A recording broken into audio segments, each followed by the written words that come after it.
Bismillahirrahmanirrahim. Assalamualaikum warahmatullahi wabarakatuh. Alhamdulillah, wassalatu wassalamu ala rasulillah wa ala alihi wa sahbihi wa man wala wa ba'du.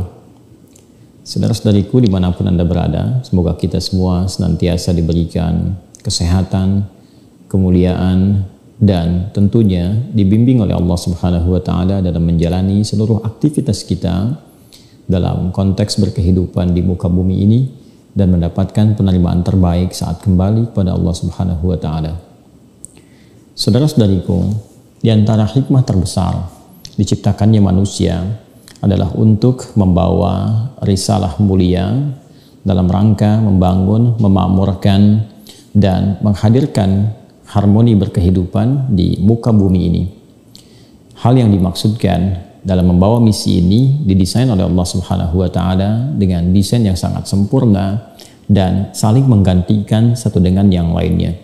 Karena itulah kemudian seluruh nama ini disebut oleh Al-Quran dengan diksi yang sangat singkat dan padat, yaitu khalifah, berakar dari kata khalafa dengan makna yang akan saling menggantikan, membangun, memakmurkan, menyukseskan. Ini yang kemudian diviralkan oleh Al-Quran dengan turunnya surah kedua Al-Baqarah itu di ayat yang ke-30. Wa idh qala rabbuka lil malaikati inni ja'ilun fil ardi khalifah. Dan Muhammad SAW, ingatlah, pahami, renungkan ketika Rabbmu berfirman, menyampaikan, memviralkan kepada kalangan malaikat bahwa sungguh Allah akan memberikan misi bagi manusia itu untuk menjadi khalifah di bumi. Dari kata ini, seperti kami sampaikan, kata khalifah berakar dari kata khalafah yang diantara maknanya adalah yang saling menggantikan, yang saling meneruskan. Karena itu bertebaran ayat-ayat di dalam Al-Quran yang membimbing kita menyiapkan generasi-generasi terbaik yang boleh jadi akan menggantikan misi kita saat satu telah tiada, yang lain datang, dan diharapkan membawa kemakmuran lebih baik setiap berganti generasi dari satu ke yang lainnya. Untuk memenuhi hikmah ini, maka Allah Subhanahu wa Ta'ala menjadikan keberhidupan manusia dengan berpasangan. Bahkan sejak menciptakan Adam alaihissalam dan ditempatkan beliau di tempat sementara, surga sementara, yang diberikan di dalamnya pelatihan-pelatihan sempurna sebelum turun menjalani misi di bumi. Maka diciptakanlah pasangannya, yaitu Hawa alaihissalam. Allah berfirman, wa qulna ya Adamu uskun anta wa zawjukal jannata wa kula minha raghadan haitsu syi'tuma. Dan ketika kami dengan segala keagunganku, kata Allah, berfirman, memerintahkan kepada Adam, masuklah engkau dan pasanganmu di surga, tempat berlatih, tempat menerima arahan-arahan sementara sebelum tugasmu dimulai di bumi itu. Maka kehidupan Adam berjalan di surga bersama pasangannya, yaitu Hawa. Adam lelaki, Hawa perempuan. Demikian ketika kemudian misi mereka pun dimulai. Ayah bunda kita, kakek moyang kita pertama diturunkan ke bumi dan memulai misi kemanusiaannya dengan segala yang tadi telah disampaikan. Maka sifat keberlangsungan, sifat berketurunan yang kelak setiap keturunan di setiap generasi akan saling menggantikan dan meneruskan misi abadi itu dalam konteks kehidupan di bumi sampai selesai dan kembali kepada Allah Subhanahu wa Ta'ala.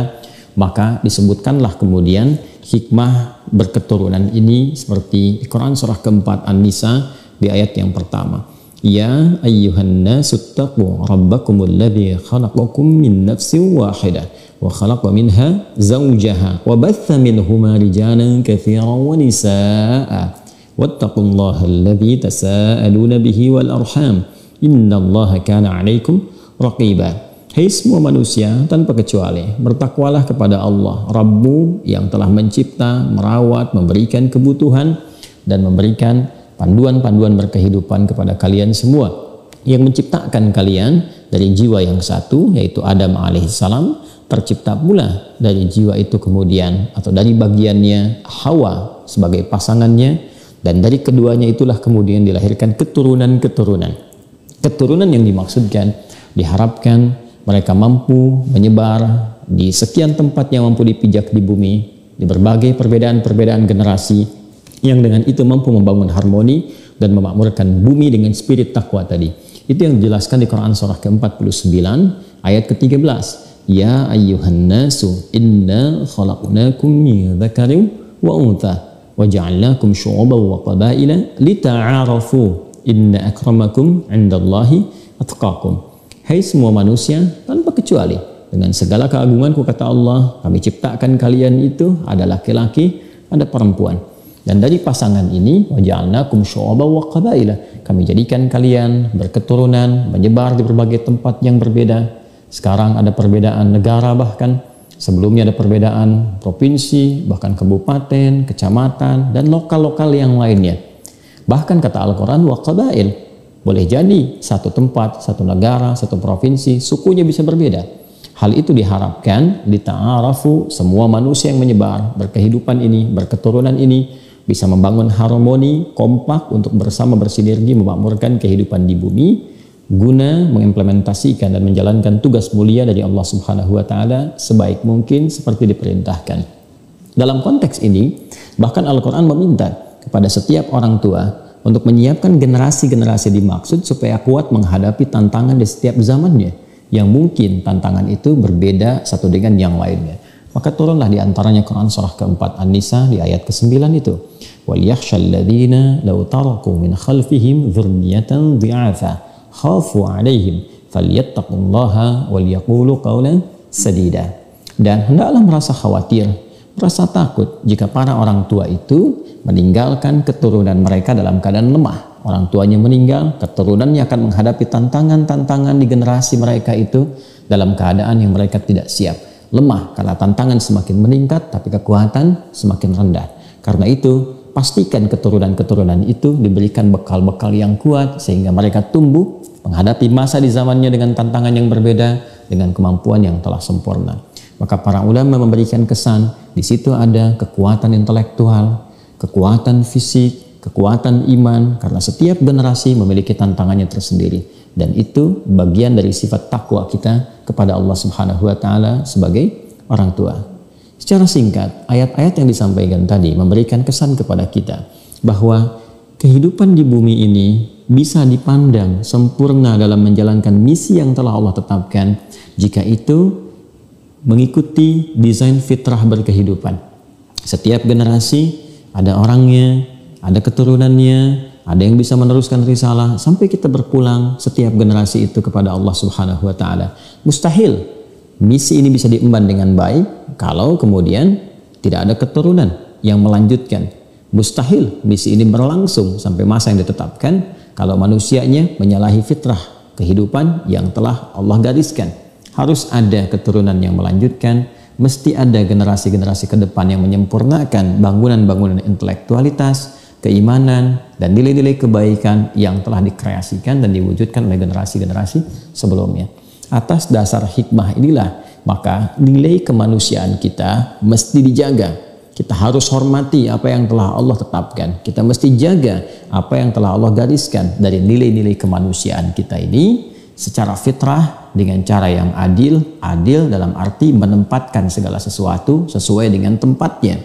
Maka jika laki-laki diciptakan oleh Allah sebagai laki-laki, maka jalani fungsinya sebagai laki-laki seperti digariskan oleh Allah yang menciptakan kita. Dari ciri-ciri fisiknya, dari tugas pokoknya, dari bagaimana kemudian dia menjalani kewajiban dalam berkehidupan.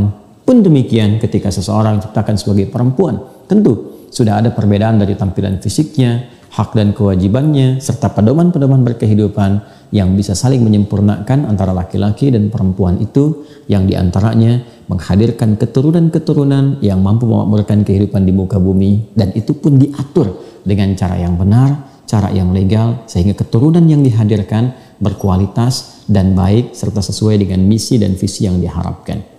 Karena itulah teman-teman sekalian, menjaga dan menempatkan diri secara adil, sisi kemanusiaan kita, bagian yang tertinggi yang sangat dijaga oleh Al-Quran, sangat dijaga oleh petunjuk-petunjuk hadis-hadis Nabi SAW. Karena itu akan menentukan keberlangsungan hidup dan generasi manusia di setiap kesempatan. Adil menempatkan sesuatu sesuai dengan tempatnya. Dan kita pun mesti menjunjung tinggi adab. Adab adalah bagaimana sikap moral kita dalam menerima dan juga menjalankan setiap apa yang telah digariskan oleh Tuhan, oleh Allah kepada kita dengan cara yang benar, dengan cara yang baik. Adab sebagai laki-laki, maka bersikaplah sebagai laki-laki yang normal, yang baik, memahami hak dan kewajibannya, dan memberikan kontribusi dalam berkehidupan di bumi. Demikian pula dengan perempuan. Pelajari perempuan, bagaimana karakteristiknya, sifat dan sikap yang mesti ditampilkan, tugas-tugas yang sesuai dengan nilai-nilai keperempuanan yang dipadukan dengan apa yang telah Allah tetapkan kepada laki-laki sehingga sempurna sinergi di antara keduanya.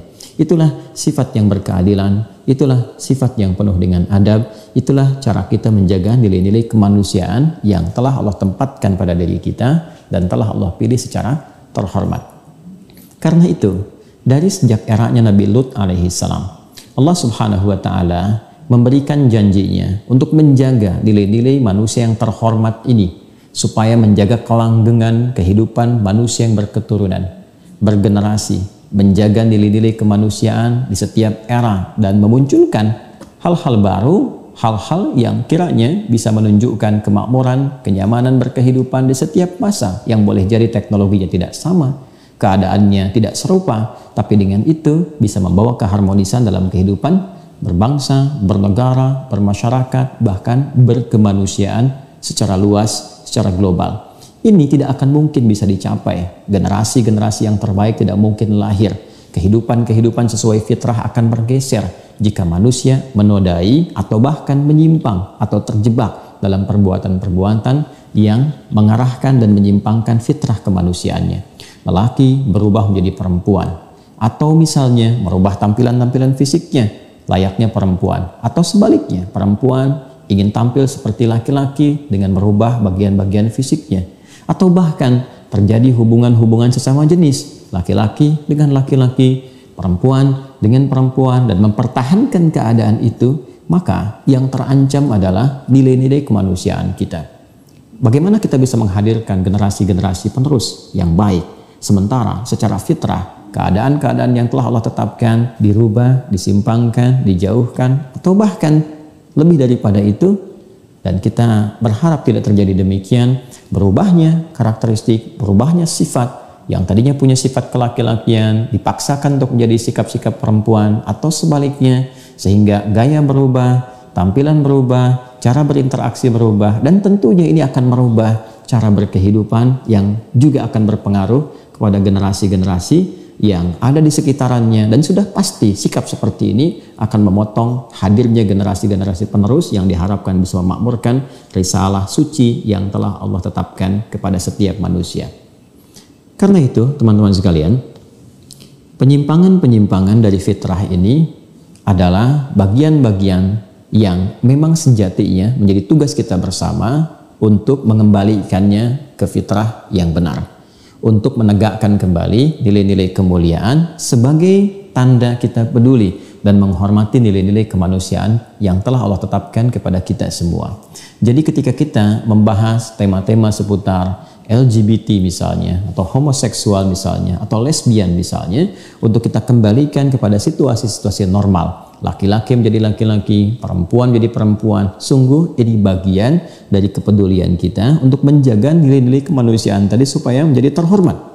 Bukan berarti kemudian ingin merendahkan nilai kemanusiaan, tidak menganggap ini bagian dari nilai-nilai kemanusiaan, tidak. Justru pembahasan ini menjadikan hal yang tadi kemudian kita uraikan, kembalikan kepada tempatnya. Lebih daripada itu, ini bagian dari penghormatan kita untuk mengembalikan kepada situasi manusia yang berkeadilan, yang penuh dengan adab dalam berinteraksi, terutama sikap moral kepada Tuhannya. Dan ini juga amanat dari dasar negara kita pada sila yang kedua, yaitu kemanusiaan yang adil dan beradab. LGBT itu bukan fitrah yang melekat pada manusia. LGBT adalah dampak dari pengaruh-pengaruh lingkungan, pengaruh-pengaruh sikap, sifat dalam interaksi yang menjadikan beberapa kalangan manusia merasa seakan-akan bergeser dari keadaan mula dia diciptakan.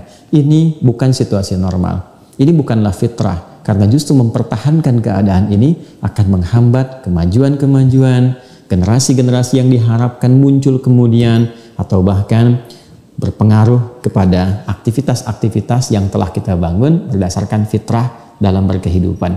Karena itu, cara menghormati LGBT adalah dengan mengembalikannya kepada fitrah.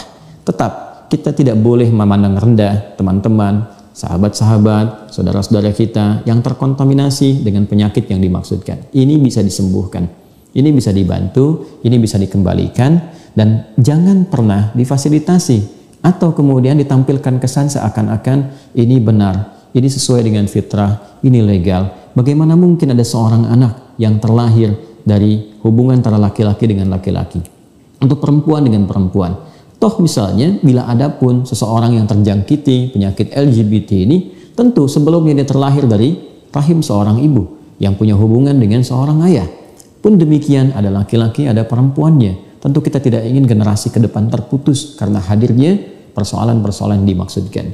Karena itu, di konteks ini kita menghargai nilai-nilai kemanusiaan yang melekat pada para pelaku LGBT, yang dengan penghargaan itu kita membantu, mendoakan untuk sembuh, membantu secara medis untuk kembali, memberikan terapi-terapi yang sesuai dengan fitrah-fitrah saat dia diciptakan.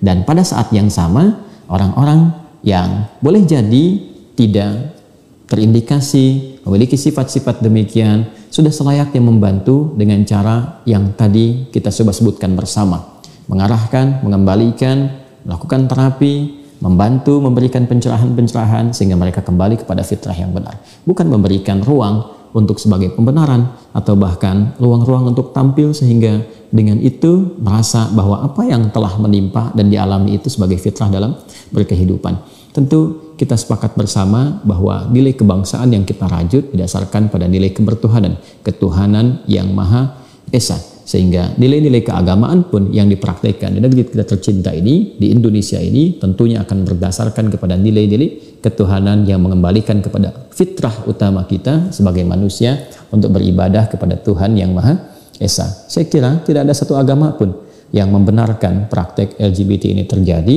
dalam konteks bahwa para pelaku ini sekalipun terjadi, kita coba hormati mereka dengan cara mengembalikan, sekali lagi, mengembalikan mereka kepada fitrah yang benar. Tidak harus merendahkan, tidak harus menghina, tidak harus melecehkan, tapi membimbing dan memberikan arah supaya kembali berjalan bersama pada nilai-nilai yang baik. Mari jauhi perpecahan, jauhi sikap merendahkan, melecehkan, menghinakan, tapi kita berusaha menempatkan segala sesuatu sesuai dengan tempatnya, sehingga dari situ kita bisa pastikan dengan izin Allah meraih hasil-hasil yang terbaik, yang sifatnya positif, dan dengan itu kita bisa memberikan inspirasi, menginspirasi kepada dunia bahwa seperti inilah sesungguhnya role model kehidupan yang harus dijalani. Tidak semua demokrasi itu menerima berbagai hal, tapi mesti ada batasan-batasan moral. Mesti ada ketentuan-ketentuan yang menjaga keberlangsungan berkehidupan itu berjalan dengan benar, bukan hanya berdasarkan fitrah keagamaan, tapi juga berdasarkan pada fitrah kemanusiaan.